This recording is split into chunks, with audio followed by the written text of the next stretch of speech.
ದಾವಣಗೆರೆ ಜಿಲ್ಲೆಯ ಬಿಜೆಪಿಯ ಮಾಜಿ ಅಧ್ಯಕ್ಷರಾದ ಎಸ್.ಎಂ. ವೀರೇಶ್ ಹನಗವಾಡಿಯವರು ನಮ್ಮ ಜೊತೆಗಿದ್ದಾರೆ. ಹಾಗೂ ಜಿಲ್ಲಾ ಪಂಚಾಯತಿಯ ಮಾಜಿ ಅಧ್ಯಕ್ಷರು ಕೂಡ. ಇವ್ರ ಜೊತೆಗೆ ಮೋದಿಯವರ ಕಾರ್ಯವೈಖರಿಗಳನ್ನು ಇವತ್ತು ಡಿಸ್ಕಸ್ ಮಾಡೋಣ. ಸರ್ ನಮಸ್ಕಾರ. ಸರ್, ಮೋದಿಜಿಯವರ ನೇತೃತ್ವದಲ್ಲಿ ದೇಶದಲ್ಲಿ ನಿಮಗೆ ಅತಿ ಇಷ್ಟವಾದ ಯೋಜನೆ ಯಾವುದು? ಮೊಟ್ಟ ಮೊದಲನೇದಾಗಿ ನಮ್ಮ ಹೆಮ್ಮೆಯ ಪ್ರಧಾನಮಂತ್ರಿ ವಿಶ್ವನಾಯಕ ನರೇಂದ್ರ ಮೋದಿಯವರಿಗೆ ಹುಟ್ಟುಹಬ್ಬದ ಶುಭಾಶಯಗಳು. ನರೇಂದ್ರ ಮೋದಿಯವರ ಯೋಜನೆಗಳು ಯಾವುದು ಇಷ್ಟ ಅಂತ ಹೇಳಿದರೆ ಒಂದು ತೀರ್ಮಾನ ಮಾಡೋದು ಭಾಳ ಕಷ್ಟ. ಏಕೆಂದರೆ ಅವ್ರು ಕೊಟ್ಟಂಥ ಎಲ್ಲ ಯೋಜನೆಗಳು ಕೂಡ ಅತ್ಯಂತ ಜನಪರವಾಗಿರ್ತಕ್ಕಂಥ ಯೋಜನೆಗಳು. ಏನು ದೀನ್ ದಯಾಳ್ ಉಪಾಧ್ಯಾಯವರ ಅಂತ್ಯೋದಯ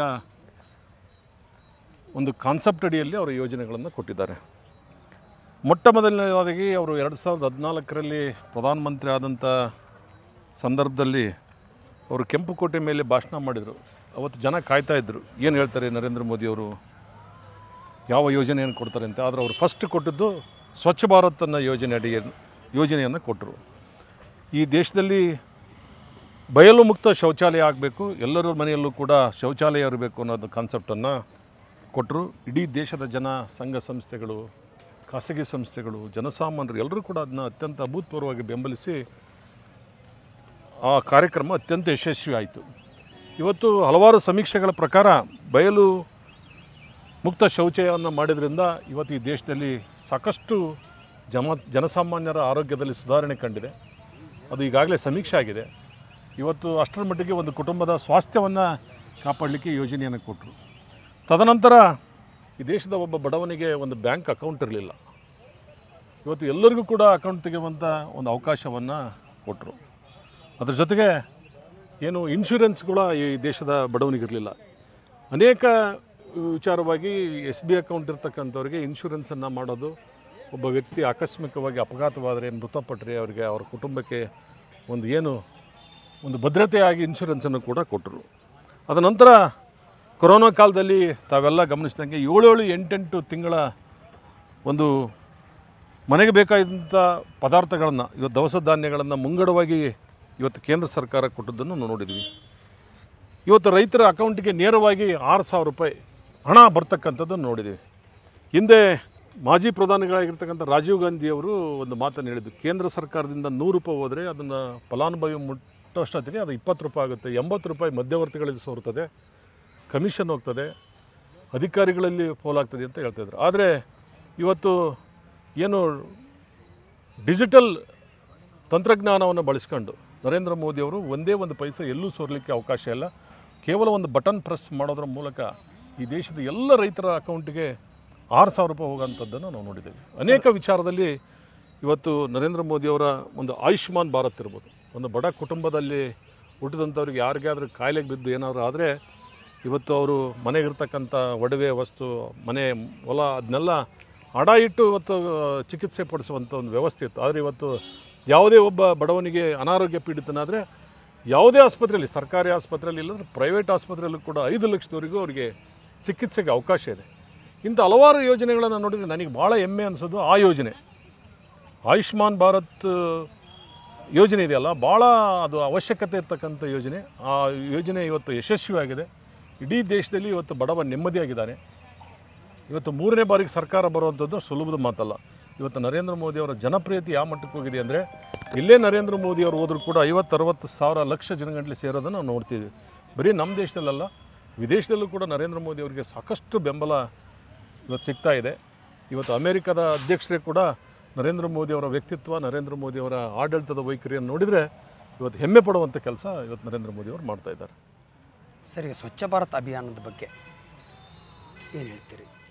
ನೋಡಿರ್ಬೋದು, ಸ್ಮಾರ್ಟ್ ಸಿಟಿ ಯೋಜನೆ, ಅಮೃತ್ ಸಿಟಿ ಯೋಜನೆ, ಇವತ್ತು ಮನೆ ಮನೆಗೆ ನಲ್ಲಿ ನೀರು ಕೊಡುವಂಥ ಯೋಜನೆಗಳಿರ್ಬೋದು, ಇವತ್ತು ರೈಲ್ವೆ ಇಲಾಖೆಯಲ್ಲಿ ಸುಧಾರಣೆ ಇರ್ಬೋದು, ಇವತ್ತು ವಿಮಾನ ನಿಲ್ದಾಣಗಳ ಸುರಕ್ಷೆ ಇರ್ಬೋದು. ಇವತ್ತು ದಾವಣಗೆರೆ ರೈಲ್ವೆ ಸ್ಟೇಷನ್ ನೋಡಿದರೆ ಯಾವುದೇ ವಿಮಾನ ನಿಲ್ದಾಣಕ್ಕೆ ಕಡಿಮೆ ಇಲ್ಲ.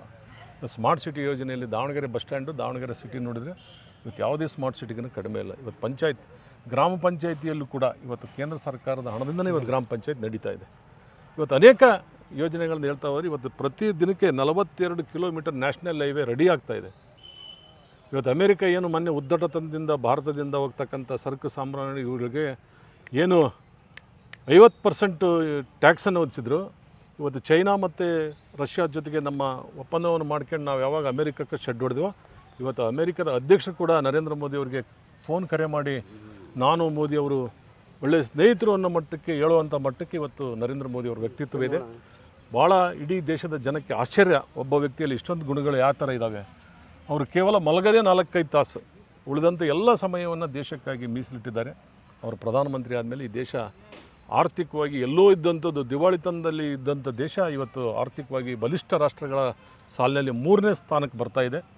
ಇವತ್ತು ನಾವೆಲ್ಲ ಹೆಮ್ಮೆ ಪಡಬೇಕು. ಅಂಥ ಒಬ್ಬ ಮಹಾನ್ ನಾಯಕ, ಕೇವಲ ಒಂದು ಸಣ್ಣ ಬಡ ಕುಟುಂಬದಲ್ಲಿ ಹುಟ್ಟಿದಂಥ ವ್ಯಕ್ತಿ, ಏನು ರೈಲ್ವೆ ಸ್ಟೇಷನ್ನಲ್ಲಿ ಚಹಾ ಮಾರುವಂಥ ವ್ಯಕ್ತಿ ಇವತ್ತು ಈ ದೇಶವನ್ನು ಇಷ್ಟೊಂದು ದೊಡ್ಡ ಮಟ್ಟದಲ್ಲಿ ಸುಧಾರಣೆ ಮಾಡಿದ್ದಾರೆ.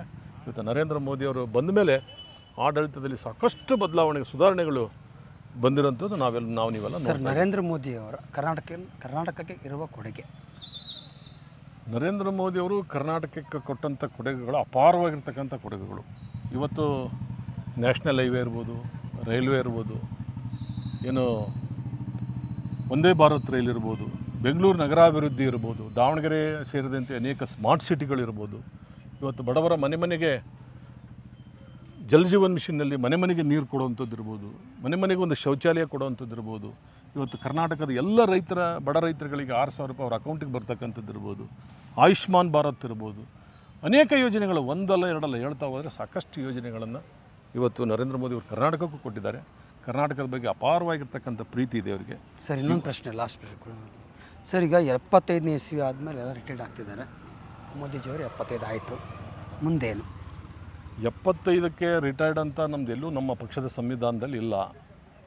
ಪಕ್ಷದಲ್ಲಿ ಅನೇಕ ಬದಲಾವಣೆಗಳು ಕಾಲಕ್ಕೆ ತಕ್ಕಂಗೆ ಬದಲಾವಣೆಗಳು ಮಾಡ್ತಾ ಹೋಗ್ತಾರೆ. ಕೇವಲ 2 ಲೋಕಸಭಾ ಸ್ಥಾನ ಇದ್ದಂಥ ಭಾರತೀಯ ಜನತಾ ಪಾರ್ಟಿ ಇವತ್ತು 300ಕ್ಕೂ ಹೆಚ್ಚು ಲೋಕಸಭಾ ಸ್ಥಾನ ಗೆಲ್ಲುವಂಥ ಸಾಮರ್ಥ್ಯವನ್ನು ಹೊಂದಿದೆ. 1500 ಜನ ಶಾಸಕರು ಈ ದೇಶದಲ್ಲಿ ಭಾರತೀಯ ಜನತಾ ಪಾರ್ಟಿಯವರು ಇದ್ದಾರೆ. ನಮ್ಮ ಪಕ್ಷದಲ್ಲಿ ಆಯಾ ಕಾಲಘಟ್ಟಕ್ಕೆ ಏನೇನು ತಿದ್ದುಪಡಿ ತರಬೇಕು, ಏನೇನು ಬೇಕು ಅದನ್ನು ಮಾಡ್ತಾ ಇದ್ದಾರೆ. ಒಟ್ಟಾರೆಯಾಗಿ ನಮ್ಮ ಒಂದು ಧ್ಯೇಯ ಇದೆ, ವ್ಯಕ್ತಿಗಿಂತ ಪಕ್ಷ ದೊಡ್ಡದು, ಪಕ್ಷಕ್ಕಿಂತ ದೇಶ ದೊಡ್ಡದು ಅಂತ. ದೇಶ ಮೊದಲನೇದಾಗಿ ಇಟ್ಕೊಂಡು ದೇಶದ ಒಳಿತಿಗಾಗಿ, ದೇಶದ ಉಳಿವಿಗಾಗಿ, ದೇಶದ ಅಭಿವೃದ್ಧಿಗಾಗಿ ಯಾವುದೇ ಬದಲಾವಣೆಯನ್ನು ತರಲಿಕ್ಕೆ ಭಾರತೀಯ ಜನತಾ ಪಾರ್ಟಿ ಯಾವತ್ತೂ ಕೂಡ ಹಿಂದೆ ಸರಿಯೋದಿಲ್ಲ. ಯಾಕೆಂದರೆ ಎಮರ್ಜೆನ್ಸಿ ಬಂದಂಥ ಸಮಯದಲ್ಲಿ ದೇಶದಲ್ಲಿ ಅವತ್ತು ಏನು ಜಯಪ್ರಕಾಶ್ ನಾರಾಯಣರವರ ಮೂಮೆಂಟ್ ಸ್ಟಾರ್ಟ್ ಆಗಿತ್ತು, ಅವತ್ತು ಜನಸಂಘವನ್ನು ವಿಲೀನ ಮಾಡಿ ಅವ್ರಿಗೆ ನಾವು ಬೆಂಬಲವನ್ನು ಕೊಟ್ಟಿದ್ದನ್ನು ನಾವು ನೋಡಿದ್ದೀವಿ. ಇವತ್ತು ದೇಶ ಮೊದಲು ಅಂತ ಬಂದಾಗ ನಮಗೆ ಪಕ್ಷ ಆಮೇಲೆ ಬರುತ್ತೆ. ಹಾಗಾಗಿ ದೇಶಕ್ಕೆ ಒಳ್ಳೆಯದಾಗೋದಾದರೆ BJPನಲ್ಲಿ ಅನೇಕ ವ್ಯಕ್ತಿಗಳು ಯಾವುದೇ ತ್ಯಾಗಕ್ಕಾದರೂ ಸಿದ್ಧ. ಇದರಲ್ಲಿ ಬರೀ ಅಧಿಕಾರಕ್ಕೋಸ್ಕರ ನಮ್ಮ ಪಾರ್ಟಿ ಹುಟ್ಟಿದ್ದಂಥದ್ದಲ್ಲ, ಬರೀ ಆಡಳಿತ ಮಾಡಲಿಕ್ಕೆ ಹುಟ್ಟಿದ್ದಲ್ಲ. ಮೊದಲು ಈ ದೇಶ ಉಳಿಬೇಕು. ಈ ದೇಶ ನಮ್ಮದೊಂದು ಘೋಷವಾಕ್ಯದೆ, ಜಗತ್ವಂದನೀಯ ಭಾರತ ಆಗಬೇಕು. ಇಡೀ ವಿಶ್ವ ಭಾರತವನ್ನು ಗೌರವಿಸಬೇಕು. ಆ ನಿಟ್ಟಿನಲ್ಲಿ ಭಾರತವನ್ನು ಅಭಿವೃದ್ಧಿ ಮಾಡಲಿಕ್ಕೆ ನಮ್ಮ ಪಕ್ಷ ಕಂಕಣಬದ್ಧವಾಗಿದೆ. ಸರ್, ಧನ್ಯವಾದಗಳು. ನಕ್ಷತ್ರ ಟಿವಿಯ ಎಲ್ಲ ವೀಕ್ಷಕರ ಬಂಧುಗಳಿಗೆ ನಾನು ಅತ್ಯಂತ ಹೃತ್ಪೂರ್ವಕವಾಗಿ ಅಭಿನಂದಿಸ್ತೇನೆ. ಈ ಒಂದು ಕಾರ್ಯಕ್ರಮದಲ್ಲಿ ನಾನು ಭಾಗವಹಿಸಲಿಕ್ಕೆ ಅವಕಾಶ ಮಾಡೋದಕ್ಕೆ ತಮಗೂ ಕೂಡ ನಮಸ್ಕಾರ. ಇಲ್ಲಿವರೆಗೂ ನೀವು SM ವೀರೇಶ್ ಹನಗವಾಡಿಯವರ ಮಾತನ್ನು ಕೇಳಿದರೆ, ಮೋದಿಯವರ ಬಗ್ಗೆ ಇರುವ ಅಪಾರ ಅಭಿಮಾನ, ಅವರು ಮಾಡುವ ಕೆಲಸಗಳನ್ನು ಭಾಳ ಮೆಚ್ಚುಗೆ ವ್ಯಕ್ತಪಡಿಸಿದ್ದಾರೆ. ಇವರಿಗೆ ನಮ್ಮ ನಕ್ಷತ್ರ TV ತಂಡದಿಂದ ಧನ್ಯವಾದಗಳನ್ನು ಅರ್ಪಿಸ್ತೇವೆ. ಧನ್ಯವಾದ. ನಕ್ಷತ್ರ ಟಿವಿ ಲೋಕಲ್ ನ್ಯೂಸ್, ಇದು ನಿಮ್ಮದೇ ಧ್ವನಿ.